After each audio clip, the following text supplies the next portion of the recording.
Hello, and welcome to Stumpy Legs Lockpicking. Today, I'd like to give a little tip on a potential issue that people might have with the American lock 1100. It's a pretty popular lock in the lock sport community, and I thought that I had broken a lock that I had and found out how to fix it fairly easily. So just want to show you real quick what I'm talking about. So first I'm going to pick this 1100.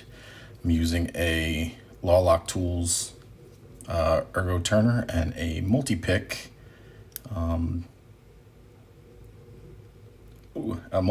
medium thin pick. It's one of my favorites actually. And let's see how long it's going to take to get this one open.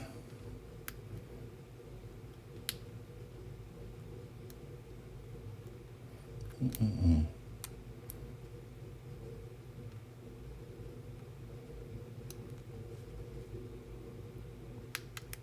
right, I'm in my false set. And let's see. And there we go, got the open. So now, what am I talking about? How do you break one of these locks? Well, if you don't have the key in and you push the clasp in, sometimes the plug will spin to the other side. And if you aren't expecting that, you don't know that, you might think, oh, let me just put the key in, and the key doesn't work because the pins are actually forced down into the keyway, so you can't get the key in.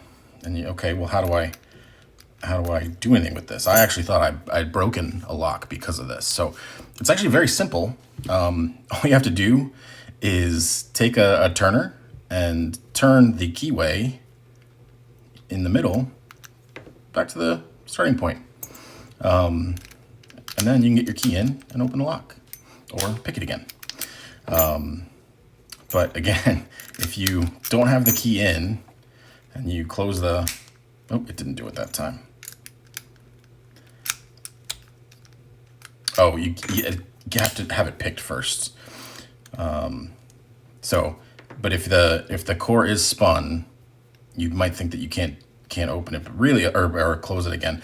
All you have to do is take a turner in the middle and twist it back to the way it was. So that's it. Just a quick little tip in case you also thought you have bricked your 1100 like I thought I did. Yeah, happy picking, and I will catch you next time.